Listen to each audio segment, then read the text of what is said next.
ఓం శ్రీ గణేశాయ నమః. శ్రీమాత్రే నమః.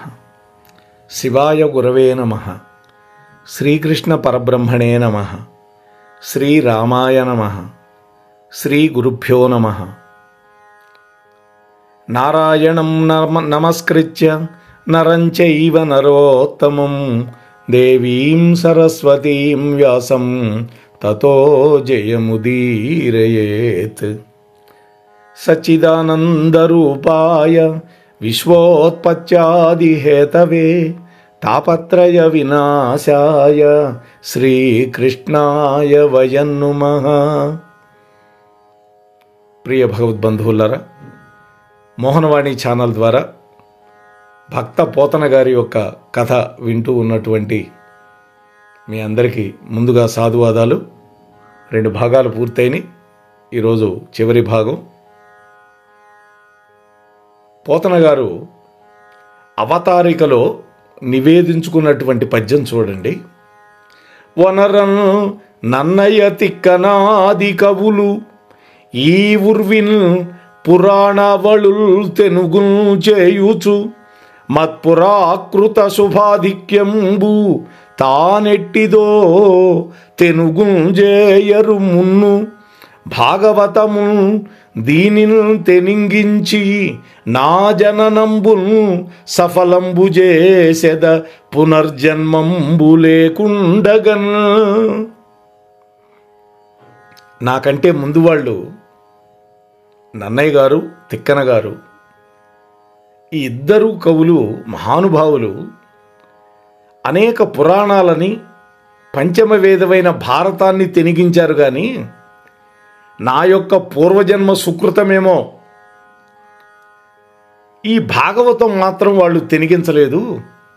అటువంటి భాగవతాన్ని తెనిగించి నా జన్మని సఫలం చేసుకుంటాను, పునర్జన్మ లేకుండా చేసుకుంటాను అంటున్నాడు. అంటే మోక్షం పొందుతాను అన్నాడు. అంటే భాగవతాన్ని తెలుగులోకి అనువదించి తన జన్మని సఫలం చేసుకున్నాడు పోతన గారు. ఆ భాగవత పద్యాలను పఠించి మన తెలుగు ప్రజలు తమ జీవితాలనే పండించుకున్నారు కదా. మరి ఇంకా మరికొన్ని క్లుప్తంగా కొన్ని విషయాలు ఇవాళ తెలుసుకుందాం. మనం ఇంతకుముందు చెప్పుకున్నాం, బమ్మెర పోతన గారు గొప్ప కవే కాకుండా ప్రజాకవి. పండిత పామరులు ఇద్దరినీ మెప్పించే విధంగా పద్యకావ్యం రాశాడు భాగవతం. సంస్కృతంలో ఉన్నటువంటి శ్రీమద్ భాగవతాన్ని ఆంధ్రీకరించి అతడి యొక్క జన్మని, తెలుగు భాషని, తెలుగు వాళ్ళని ధన్యులు చేశాడు. మహాభాగవతంలో, తెలుగు భాగవతంలో, పోతన భాగవతంలో కొన్ని పద్యాలైనా రానటువంటి తెలుగువాడు ఉంటాడు అంటే అతిశయోక్తి కానే కాదు. అయితే ప్రస్తుతం జనగామ జిల్లా, ఇవాళ జిల్లాలు ఎక్కువ చేశారు కదా తెలంగాణలో, బమ్మెర అనేటువంటి గ్రామంలో లక్కమాంబ, కేసనామాచ్యుడు ఈ పుణ్య దంపతులకు పుట్టాడు. ఇతని అన్నగారు తిప్పన గారు బమ్మెర వంశానికి చెందినటువంటి శైవ కుటుంబం వీళ్ళది. ఈ మహానుభావుడి యొక్క గురువు గారు ఇవటూరి సోమనాథుడు. ఆ గురువుగారు మాత్రం చాలా అద్భుతమైన ప్రభావాన్ని చూపించారు పోతన గారి మీద. అలాగే పోతన గారు కౌండిన్య గోత్రీకులు. మాది కూడా కౌండిన్య గోత్రమే. మా గోత్రీకుడని నేను కూడా పొంగిపోతున్నాను ఇప్పుడు. 6000 నియోగి కుటుంబం.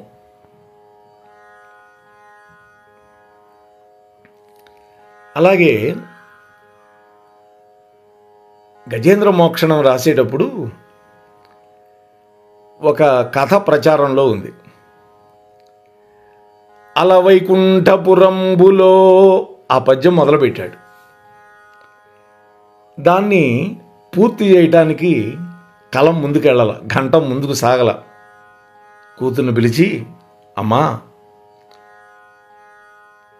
ఈ పద్యం ముందుకు సాగటం లేదు, ఆ వైకుంఠపురం ఎలా ఉంటుందో నాకు బాగా ఆలోచన రావటం లేదు, బయటికి వెళ్ళి కొంచెం వ్యాఖ్యాళి చేసి మళ్ళీ వస్తాను అని చెప్పి పుస్తకాన్ని మూసి దైవ మందిరంలో పెట్టి వెళ్ళిపోయాడు. ఆయన వెళ్ళిన 10 నిమిషాలకి మళ్ళీ పోతన గారే వచ్చాడు. అంటే పోతన రూపంలో రాముడు వచ్చాడు. ఆ విషయం కూతురుకు తెలియదు. అమ్మా, ఇందాక పద్యం మొదలుపెట్టాను కానీ మిగతాది రాయలేదు కదా, ఆ గ్రంథం తీసుకురా అని చెప్తే ఆ అమ్మాయి తెచ్చి ఇచ్చింది ఘంటమును ఆ తాళపత్రాలు. ఆ పద్యం పూర్తి చేసి మళ్ళీ అక్కడ పెట్టి ఇంక వెళ్ళిపోయినాడు. కాసేపటికి అసలు పోతన గారు వచ్చాడు.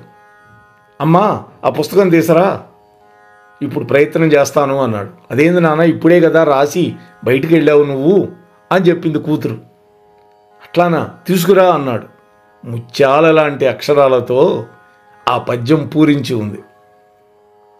అల వైకుంఠపురంబులో నగరిలో ఆమూల సౌధంబు దాపల మందారవనంతరమృత సరఃప్రాంతేందు కాంతోపలోత్పల పర్యంక రమా వినోదియగు ఆపన్న ప్రసన్నుడు ఉజ్వల నాగేంద్రము పాకి పాకియన గుయ్యాలించి సంరంభియయి అని రాసి ఉన్నది.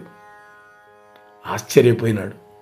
అమ్మా, నువ్వు అదృష్టవంతురాలివి, రామచంద్రమూర్తి యొక్క దర్శనం నీకయింది.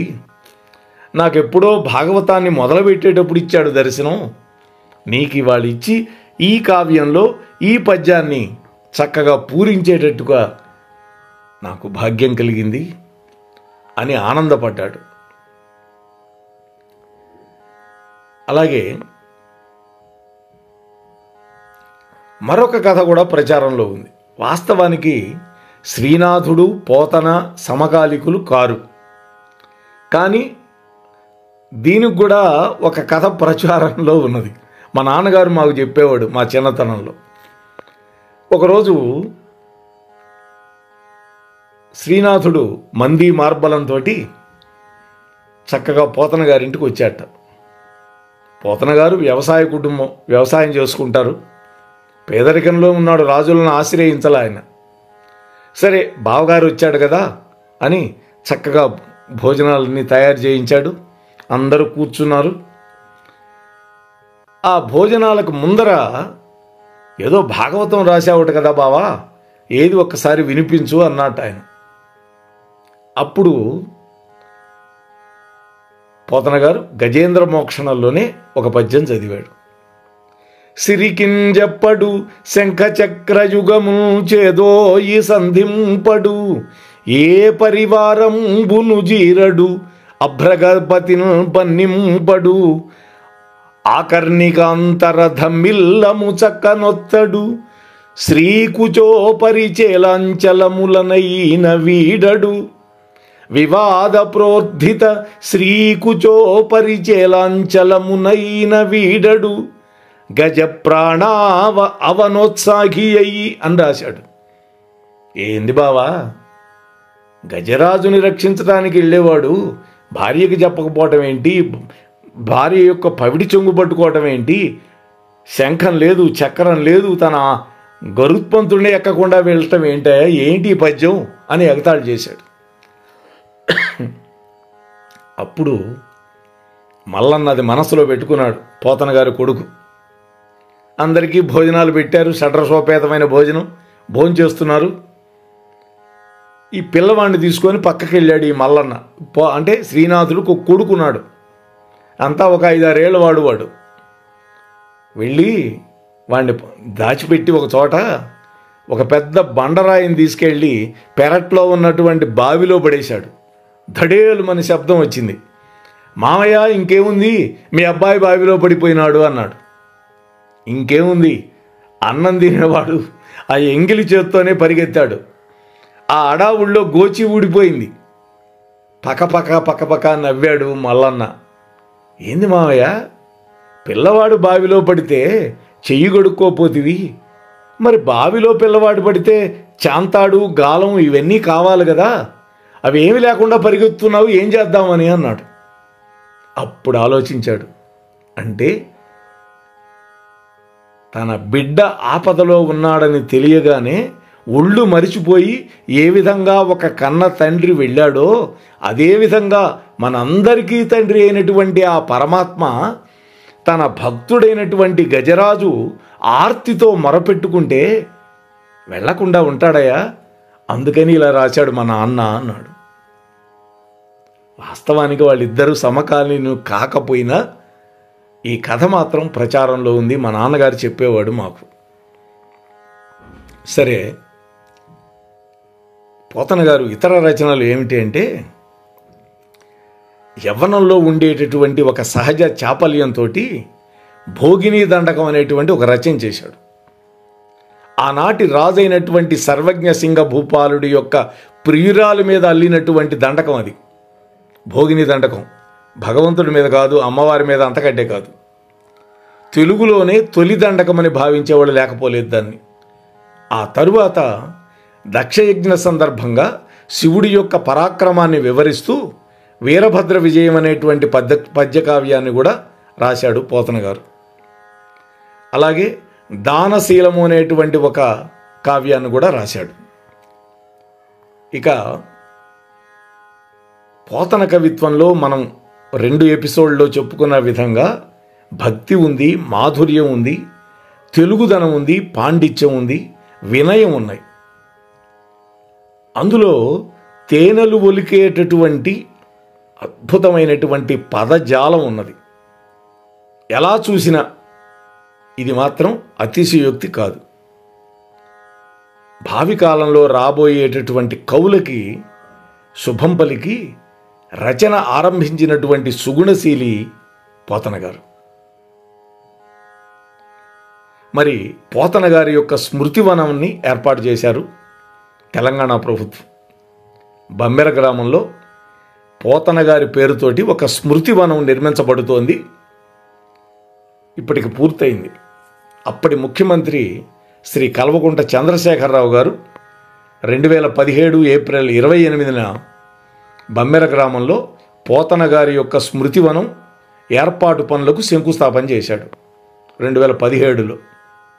ఇక్కడ పోతనామాచ్యుడి యొక్క భారీ విగ్రహం, పోతన గారి మ్యూజియం, ఒక థియేటరు, ఒక స్మృతివనం, ఒక లైబ్రరీ, ఒక కళ్యాణ మండపం, ఒక గార్డెన్ ఏర్పాటు చేస్తున్నారు.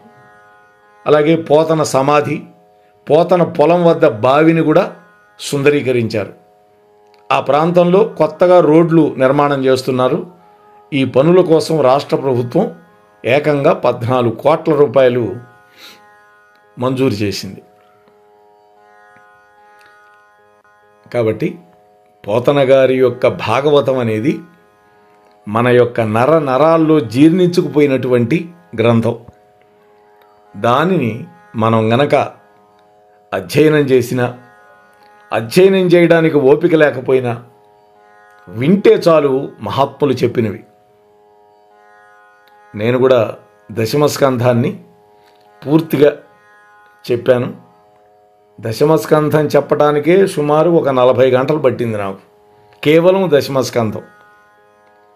మరి సంపూర్ణ భాగవతాన్ని మనం గనక చెప్పుకోవాలి అంటే అది సుమారు ఒక 60-70 గంటలు అయితే కానీ సరిపోదేమో. నాలాంటి వాడికి, మహాపండితులకైతే సంవత్సరం పాటు చెప్పినా తరిగేది కాదు. అది అంత గొప్పది భాగవతం. అటువంటి పోతన గారి గురించి, మన తెలుగుల పుణ్యపేటి అయినటువంటి పోతన గారి గురించి ఏదో ఉడతా భక్తిగా సుమారుగా 1 గంట 20 నిమిషాల సేపు మనం మన ఛానల్లో చెప్పుకోవడానికి అవకాశం కల్పించినటువంటి మోహనవాణి ఛానల్ అధినేతలైనటువంటి శ్రీ అక్కునూరి సీతారామమోహన్ రావు గారికి, ఈ 3 ఎపిసోడ్లు విన్నటువంటి మీ అందరికీ కూడా రామానుగ్రహం కలగాలి అని ప్రార్థన చేస్తూ ముగిస్తూ ఉన్నాను. స్వస్తి సర్వేషాం. మన కార్యక్రమాలు నచ్చితే ఒక లైక్ చేయండి, మాకు ఎంతో ఎంకరేజ్మెంట్గా ఉంటుంది. అలాగే కామెంట్ చేయండి. కామెంట్ చేస్తే మేము మంచి క్వాలిటీ కంటెంట్ అందించడానికి దోహదపడుతుంది. ఆడియోస్ని షేర్ చేయండి. ఆడియోని షేర్ చేస్తే మన ఛానల్ అభివృద్ధి చెందడానికి ఉపయోగపడుతుంది. ఇంతవరకు మన కార్యక్రమాన్ని చూస్తూ ఎంజాయ్ చేస్తున్నట్లయితే, ఒకవేళ సబ్స్క్రిప్షన్ కనుక చేయలేకపోతే ఇప్పుడే ఈ క్షణమే సబ్స్క్రైబ్ చేసుకుని ఆ పక్క నుండి బెల్ బటన్ మోగించండి. వినండి, వినిపించండి, వింటూనే ఉండండి. మోహనవాణి తెలుగు పోడ్కాస్ట్.